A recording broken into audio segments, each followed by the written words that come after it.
Nintendo just revealed the craziest thing I think they have done so far for Switch 2, and I'm not even joking. Like, no exaggeration. I did not in a million years see this happening. So Nintendo just dropped a new trailer, get this, for Donkey Kong Country Returns HD. I'm not joking.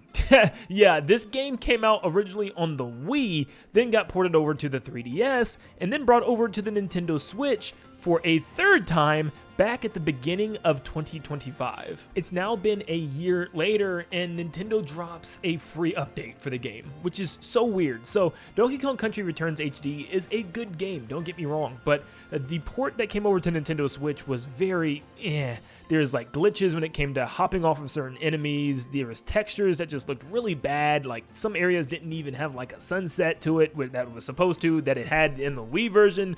It was a mess, you know, but still, Nintendo, I guess, now decided to finally go back and make it better. They kind of fixed all the issues that it had, like fixed the textures, fixed bugs that it had. Like, here's a literal before and after comparison of the sunset that they ruined at first, and now it looks way better. They now added Dixie Kong to the game, which I just completely forgot that she wasn't in the original. Like, it just blew my mind because, like, she's in Tropical Freeze, she's in Donkey Kong Country 2 and 3. I just kind of, you know, mentally thought she was there, and I was like, oh wait, no, she wasn't. They also added a turbo attack mode, which is kind of like the, you know, time trials, but it's sped up, and then, like, you're moving extremely fast, which is pretty cool. I'm like, okay, that was a cool little free addition. Plus, the Switch 2 version obviously runs a lot better. It looks a lot better, and the load times are like 10 times faster, which, gosh, I wish this was a thing when it originally released, because those load times were atrocious, especially when you were doing the time trials. If you know, you know, because every time you restarted, you had to go through load times. This was actually really good, but it's just incredible that this game just keeps coming back. Now, this has led to fans not only being kind of confused, but also kind of worried, and I actually think there's a good side to this, but also a weird one as well. A lot of fans are pointing to, like, how in the world is a game that came out on the Wii, came out again on the 3DS, and then came out again on the Switch, and then gets a free update a year later, still beat out Mario Kart World for getting its first update. Now, Mario Kart World has gotten some patch updates, but nothing that adds like a new character, tracks, or even a game mode. Like, people have just been asking for a classic mode, and we couldn't even get that. So, like, what is going on with Mario Kart World? Like, I really hope they have big plans for it coming up in the upcoming Nintendo Direct, because if not, I think it's safe to say that this game is just going to die. Like, because there's no reason in the world this game should not have gotten anything yet. It's been 7 months. What are they waiting for? This is the type of game that you want to keep having content for, that you want to keep people excited for, and keep them coming back and playing and having reasons to keep coming back and playing. Like, I've had no reason to go back to the game after the first couple of months. Like, there's genuinely no reason for me to want to go back. Like, the intermissions still, the bulk of them are just not fun. I just am not, you know, a fan of playing online. There's no ranked mode or any reason to really go online.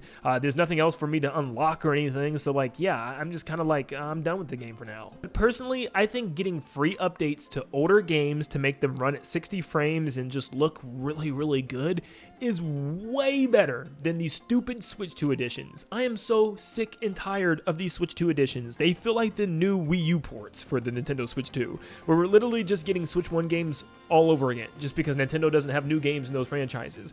To me, these also kind of push away a new game happening. For instance, we can now expect that there's not going to be a new Animal Crossing this year, like 100%. They have this big thing. They're adding all this content to the game that, you know, I think a lot of people just want a new game by now. But yeah, it's only $5. It's not a big deal, so thankfully it's not that expensive. But you do have some that are like $20, like take Mario Party Jamboree's plus TV thing majigger, or like Nintendo charging $10 just to give you Zelda's notes and, you know, improved frame rate and graphics for Breath of the Wild and Tears of the Kingdom. These are awesome new updates, but did it need to be $10? I feel like for a game that's already $70 with Tears of the Kingdom, they could have just made it a free update for your Switch 2. I think the best one that we've gotten so far was Kirby and the Forgotten Land, and I give HAL Labs a break because they've been pumping out Kirby content every single year for the entirety of like the 8-year cycle of Nintendo Switch 1. They can take their time, and the content that they gave us for Forgotten Land was actually pretty good. It was a couple of new remixed levels with some really cool new puzzles and stuff, and a new extra special final boss battle, which I thought was pretty cool. So yeah, $20 wasn't too bad for that. But I would be completely lying to you if I didn't say I'm really sick of these things. I'm sick of having to pay extra money for a game that's already come out years ago just for it to have like something that it should have had when it released. Like, I'm sorry, the Mario Wonder update looks cool and all, but why couldn't they have some fun multiplayer modes when the game came out? And what do you mean that they're adding the Koopalings later on and we gotta pay for them? Like, why wasn't that just a free update? We don't even know how the Koopalings are going to be added yet. To me, I think it's going to be something very basic, like slapping them into already existing levels. I mean, we can already see Wendy appear in what looks to be an already existing level. I would love to be wrong, but who knows? I'm just not really confident about these. And I think that's just how I feel about Switch 2 editions in general. I'm not a fan of them. I think it's a lazy way to try to keep the lifespan of a game running by also charging money for it. So yeah, seeing what they did with Donkey Kong Country Returns makes me extremely happy. Giving us updates that are actually meaningful and making the game run better and look better for free, sign me up. And that's honestly what I thought was going to happen from the very beginning with Switch 2. We were hearing rumors about how lots of the older games are going to run just so much better on Switch 2. I thought natively they were just going to do it. Like, you'd be able to just plug in your new game and that they would all be updated to 60 frames per second and with better graphics. But that wasn't the case. It seems like Nintendo is slowly pushing out older games, but I just really didn't expect a Donkey Kong Wii game to get that right now. I also know Xenoblade fans are just fed up. They're like, how in the world is Donkey Kong Country Returns, a Wii game, going to get updates before any of these Xenoblade Chronicles games? And I agree. Like, after just coming off of playing Xenoblade Chronicles 1 Definitive Edition, it could definitely use a 60 frames update and also a graphical update in some areas. It is kind of weird that they haven't done anything with any of the 3 games so far. Yeah, very strange. I'm personally waiting for Paper Mario The Thousand Year Door remake. I mean, the game looks absolutely gorgeous, but that frame rate, it's bad. And in some areas, it's like drops lower than 30 frames. The original game on the GameCube ran at 60, so seeing Paper Mario The Thousand Year Door HD remake at 60 frames with the graphics that it already has, I mean, genuinely, it is going to be the best running, best playing Paper Mario game to date. It is just so good. That's what I'm really hoping for, because it's very noticeable when you're playing it, especially if you played the original as much as I have, like a million times. And it's the fact that a lot of us just want a graphical update. Like, a lot of us don't even need new content, and they gave us new content in Donkey Kong Country Returns HD. So they could even give more content in Paper Mario The Thousand Year Door. Maybe there's like a boss rush mode that they add or something like that, or some other side playable character, or something with Luigi's story or something. I don't know, something like that would be pretty cool. So we're just gonna have to wait and see, but I personally would just love the 60 frames. I think these free updates is a great way to take a game that's already really good and make it even better, but for free without even messing with the development cycle of that series. Like, obviously adding a free update for Luigi's Mansion 3 that just bumps the frame rate up to 60 frames per second is not going to change anything with the development of Luigi's Mansion 4. It's not going to make it offset or anything like that. For instance, if we get a Switch 2 edition of Luigi's Mansion 3 this year, Luigi's Mansion 4 is off the table completely, and may be off the table for another year or two, where just getting a frame rate upgrade is not off the table. Just, you know, upgrading the game a little bit. And just like Paper Mario The Thousand Year Door remake, Luigi's Mansion 3 is gorgeous, and just having a better frame rate would make the game just a perfect running game on Switch 2. Echoes of Wisdom runs like absolute garbage. I mean, it is bad. It might cap at 60, but man, it fluctuates. It can go as low as like 15, sometimes even 20 frames per second, jump up to 60, back down, and having that constant chug is way worse than just having a constant 30 frame rate. So yeah, frame rate and stuff never really bothers me with Nintendo games, but this is one of the first ones where it did, because it was just so back and forth. If I'm ever going to go back to this game or Link's Awakening's remake on the Switch, then they definitely need to add some, you know, new updates or something to the game. Kirby Star Allies is a game that I'm already not a big fan of. It's just a generic 2D platformer from Kirby, in my opinion. Nothing that really advances the series forward outside of its awesome characters that it eventually adds. But I think a free update that brings the game up to 60 frames would be